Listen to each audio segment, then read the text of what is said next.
Today, we're diving into the fascinating world of aromatic compounds in organic chemistry. Aromatic compounds are a class of organic compounds characterized by a special stability and unique electronic structure. Aromatic compounds have to meet 4 criteria in order to be considered aromatic. Rule 1 is that it must be cyclic. So for that reason, this would be considered a cyclic aromatic compound, whereas this molecule, since it is not fully cyclic, cannot possibly be an aromatic compound. The second rule is that every atom in the ring must be fully conjugated, which is why we reviewed conjugation before we talked about aromatic compounds. So for that reason, this phenol group, or the benzene ring with an OH coming off of it, is fully conjugated because each of the pi orbitals inside of the ring are fully conjugated with one another. Remember that this means that there are p orbitals all interacting with one another along this benzene ring at every single position, at every single carbon along this ring. So for that reason, you get an interaction above and below the ring for each of those atoms. They are fully conjugated. Those pi electrons are fully delocalized. Whereas if we look at something like the bottom ring, we see that there is a carbon that is not connected to any sort of pi bonds. Therefore, this is not an aromatic compound because every atom inside the ring is not fully conjugated. The third rule is that the entire molecule has to have 4n plus 2 pi electrons, where n can be any integer value from 1, 2, 3, all the way to, theoretically, infinity. Let's take a look at one of those calculations. Let's say that n was equal to 1. 4n plus 2, or 4 times 1 plus 2, would equal 6. If n were 3, then this would be 4 times 3 plus 2, which gives us 14 pi electrons. So it has to satisfy this 4n plus 2 rule. So let's take a look at some examples. In this example, remember that for every time you see a double bond or a lone pair, that equates to 2 pi electrons. So in this case, we have 1, 2, 3, 4, 5 pi bonds. So 5 pi bonds. And because there are 2 pi electrons in each of those bonds, that means that we have a total of 10 pi electrons. So let's take a look and see if we can get that to equal 4n plus 2. So I see that if n were equal to 2, then we would have 4 times 2 plus 2, which is 4 times 2 is 8, plus 2 is 10. This then satisfies the fact that we have 4n plus 2 electrons, so this compound is aromatic. Similarly, for benzene, we have 1, 2, 3 pi bonds. 3 pi bonds means that we have 6 total pi electrons, and if n were equal to 1, then 4 times 1 plus 2 is equal to 6 pi electrons. So therefore, benzene is also aromatic. Now let's take a look at the final example. So in this case, we have this cyclopropene ring that is anionic. And it's anionic because this top carbon has a lone pair. That lone pair actually lies inside of a p orbital. And those electrons are fully conjugated with the alkene at the bottom of the ring. So this would satisfy being conjugated. However, if we are to count the number of pi electrons, now we have a total of 4. This means that there's no possible way for 4n plus 2 to equal to 4, right? Because if n were 0, that would be 2. If n were 1, that would be 6. If n were 2, that would be 10, etc. Therefore, this molecule is not aromatic because it doesn't satisfy the rule of 4n plus 2. The final rule is that the molecule must also be flat. And it turns out that in most cases, if a molecule is cyclic, if it has a fully conjugated pi system, and if it satisfies the 4n plus 2 rule, that typically we're going to encounter molecules that are flat. Although in very rare instances, there are examples where all of those criteria are met and the molecule is still not flat. This typically happens for much larger molecules. One of the most iconic aromatic compounds is benzene. Benzene consists of a structure that is a 6-membered ring where a carbon is at every point of that 6-membered ring, bonded to a single hydrogen atom, and as you can see, there are 6 pi electrons at alternating carbons. Importantly, these pi electrons, since they are fully conjugated, are actually not localized to the positions that I have drawn for you on the screen. In fact, benzene exists as multiple resonance structures where, remember, a resonance structure is where you can move those pi electrons to position themselves at a different location. Each of these are a fully reasonable resonance structure for benzene. In fact, if we were to take the resonant hybrid structure of benzene, remember the hybrid structure is going to be the average of the multiple resonance structures that are possible for a molecule, we could actually draw this where the six-membered ring is depicting the full delocalization of those pi electrons by drawing in a dash that looks similar to a circle in benzene. In fact, oftentimes you'll see people draw benzene as a six-membered ring with a circle inside it to indicate that all of these six carbon atoms are fully conjugated. Because of its delocalized pi electron system and resonance stabilization, benzene exhibits properties distinct from typical alkenes. For example, benzene does not readily undergo addition reactions characteristic of alkenes due to its stability. Now let's discuss the nomenclature of benzene derivatives. Benzene derivatives are compounds where one or more of the hydrogen atoms have been substituted for a different functional group. Now, when we name benzene derivatives, we typically take on the same basic name of benzene. However, we use a substitutive or functional group approach to indicate what functional group is present as a prefix. For example, if we were to replace one of the hydrogen atoms with a nitro group, we would call this nitrobenzene. Similarly, if we were to replace one of those hydrogen atoms with like a chlorine, for example, or a chloro group, we would call this chlorobenzene. The molecules on the screen represent some monosubstituted aromatic compounds with naming conventions accepted by UPAC. You must commit these to memory as they will be used extensively throughout organic chemistry. For example, when you have a benzene ring where one of the hydrogens has been replaced by a methyl group, this is called toluene, and it is a very common solvent in organic chemistry. When one of the hydrogens from benzene has been replaced with an OH or an alcohol functional group, we call this a phenol. Phenol. Next, if we have a monosubstituted benzene ring with an O methyl group or methoxy group on it, this is called anisole. Anisole. And then finally, another one of the common examples is a monosubstituted benzene derivative with an NH2 on it. This is called aniline, and again is a very common solvent or base in organic chemistry. By using this naming convention, we can accurately describe the structure of monosubstituted derivatives of benzene and identify their substituents. When multiple hydrogen atoms on benzene are replaced with different functional groups, things get slightly more complicated. Let's take a look at some examples. In this example, we see that there are two substitutions of hydrogen atoms with bromo groups or bromine atoms. We call this disubstituted. So anytime you have a benzene ring that has two different substitutions, we say that that's disubstituted. In these examples, we need to use a very specific naming convention. Number one, you could start by identifying the carbon atoms at which the substitution has occurred. So in this example, if we consider the first bromo substitution to be position 1, then we take the lowest count of carbons to get to the next bromo or disubstitution.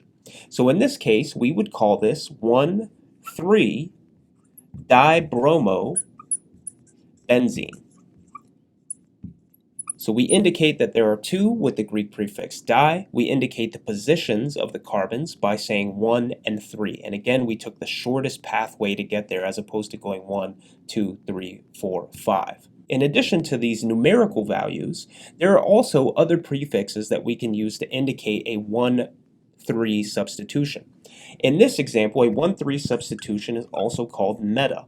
So we could have called this meta-dibromobenzene. Similarly, occasionally you will see an abbreviation of meta to be M. So if you see M-dibromobenzene, this is the molecule that you should be thinking of. Let's take a look at another example where instead of a 1,3 substitution, we have a 1,2 substitution. So carbons 1 and 2, because they are adjacent to one another, have been substituted with these nitro groups. Similarly, we can call this 1,2 di, indicating two nitro groups, nitro benzene.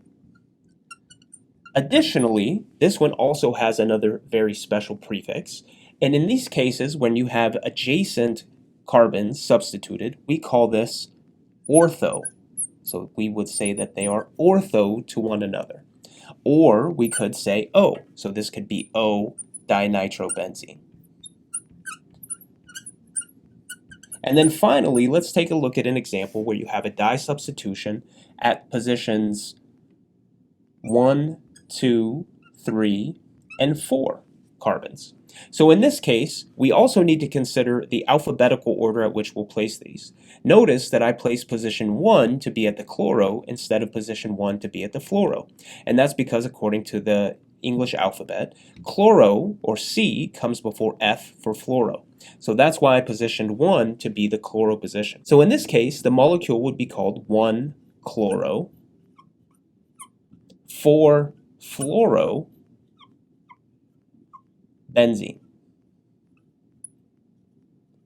And just like for meta and ortho substitution, the 1,4 di substitution also has a special prefix, and that one is called para. So these are para-substituted because they are substituted at positions 1 and 4 of the benzene ring. We also can abbreviate that further to just be a P. So instead of calling this 1-chloro, 4-fluorobenzene, we can call this para-chloro-fluorobenzene. So notice that because I know that para indicates a 1,4 substitution, I can just write para-chlorofluorobenzene. Polysubstitution requires more precise naming rules. Step 1 is going to be to identify the parent group. So if we were to look at this example, rather than just being a natural benzene ring, I see that this is one of those special cases where you have a functional group that indicates that this is a derivative of benzene, specifically that's phenol. So in this case, the parent group is going to be this portion, which is called a phenol.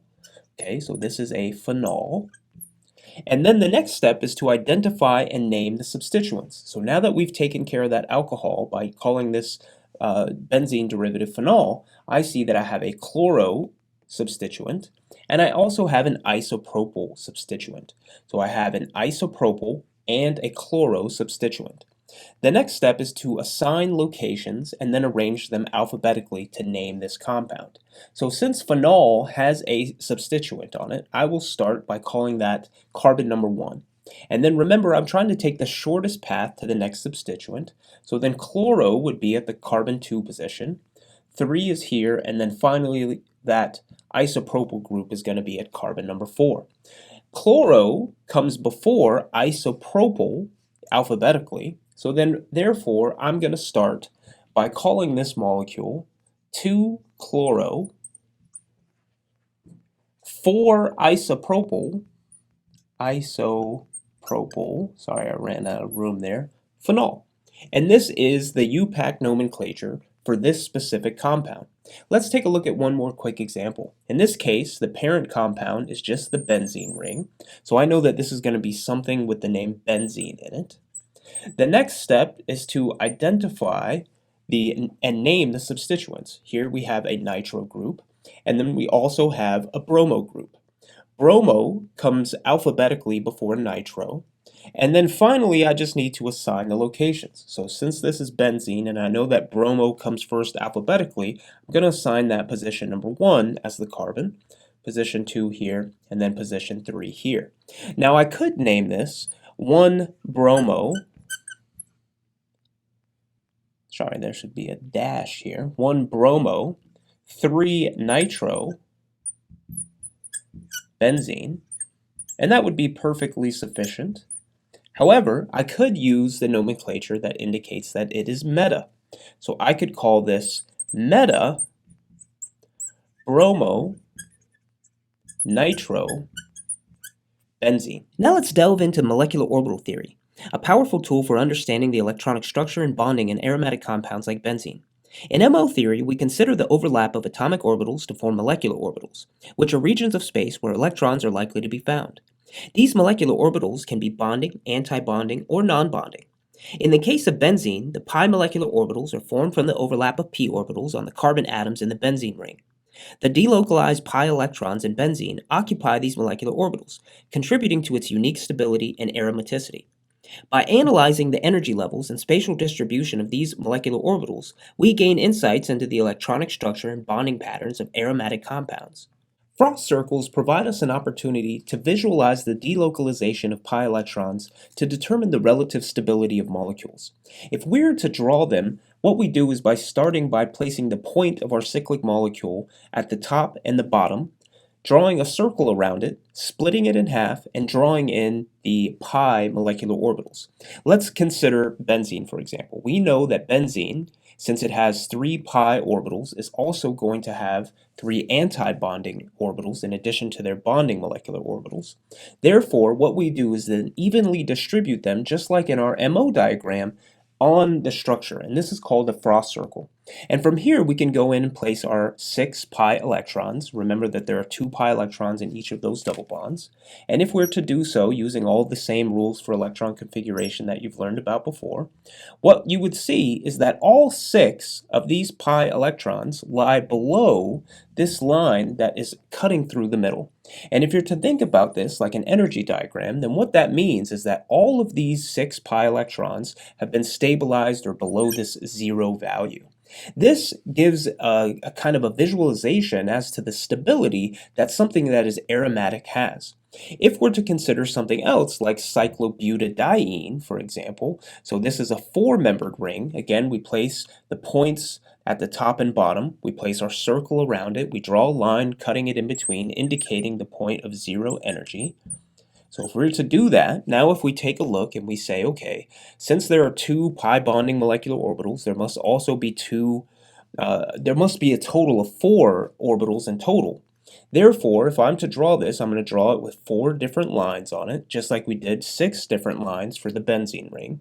And now if I take my 2 plus 2 is 4 pi electrons, I see that I can place one here, one here. Since these are degenerate or at the same energy level, I'll place one in each. Notice that in this case, sure, we have our 2 electrons that lie at a stabilized or lower in energy position on this Frost circle diagram. However, 2 of those electrons are in non-bonding orbitals that lie along that region. Therefore, this molecule that only has 4 pi electrons doesn't give us the same type of stabilization that we see in an aromatic compound like benzene. And this is a way to visualize that 4n plus 2 rule. So anytime you have 4n plus 2, you're going to end up with these pi electrons that are stabilized or lower in energy. And anytime you have something like in this case that actually is 4n, where n is equal to 1, this is called an anti-aromatic compound. Now that we've learned the basics of aromatic compounds, benzene, its derivatives, nomenclature, and the stability of benzene, I'd like for you to try some of these practice problems. I'm going to put on the screen those problems and give you some time to try them out independently. Then you can resume the video and I'll walk you through the answers.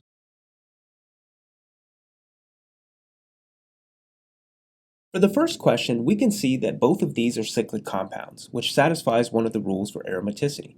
We can also see that they appear to be flat. We can also see that they appear to be fully conjugated. Therefore, the only thing that's different about them is whether or not they satisfy Huckel's rule of 4n plus 2. Recall that 4n plus 2 indicates the number of pi electrons necessary in order to be aromatic. In the case of this compound, we have 2, 4, 6, 8, 10, 12, 14 total pi electrons. Therefore, I know that I can use n is equal to 3, so 4 times 3 plus 2 is equal to 14, indicating that this should be an aromatic compound. However, for cyclobutadiene, this only has 4 total pi electrons, which would actually just be 4n. There's no way to get to 4 using 4n plus 2. Therefore, since this is cyclic, flat, fully conjugated, that actually gives rise to what is called anti-aromatic. Now let's take a look at naming this compound. I can see that the parent compound here is going to be this phenol, which is one of the common derivatives of benzene. So this is going to be a phenol. So I'm going to position this to be position 1. The next carbon is position 2 that contains the chloro group, 3, 4, and then 5 for that bromo group. Therefore, I am going to name this. Remember, we need to place those substituents in alphabetical order. Bromo comes before chloro. So this molecule is actually going to be called 5-bromo 2-chloro-phenol. Now let's take a look at the frost circle for cyclooctatetraene. That's the name of this compound. It's got 8 carbon members. It's got 4 alkenes in it. Cyclooctatetraene. If I was to place, again, you have to place the points at the top and bottom of your frost circle. I know that there are 4 molecular orbitals that contain pi electrons. Therefore, there are 4 pi bonding molecular orbitals, which means that I should have a total of 8 molecular orbitals, because each of these are using a p orbital, and if we were to combine 8 p orbitals to make our 4 pi bonds, then we also have to have the same number of molecular orbitals, so 8 atomic orbitals gives rise to 8 molecular orbitals. So now that I've done that, I've placed my 8 molecular orbitals on my frost circle, each at a point, and now I can take those 2, 4, 6, 8 pi electrons and begin to distribute them. And what I notice is that the first 2 go at the bottom, then the next 4 go here, so at this point I've used up 6, and then I'm left with 7, 8. So now that I have placed all 8 of my electrons, I see that on this energy diagram, I end up with a situation where 2 of these electrons are not being fully stabilized. Therefore, I know that this is not aromatic. Additionally, one of the other ways that I could have discerned that this is not aromatic is going to be the fact that it's not a flat molecule. And that concludes our introduction into aromatic compounds. I hope you found this video helpful, and if you did, I hope you don't mind giving a thumbs up by liking it, hitting subscribe, and sharing with your friends. Until next time, happy studying.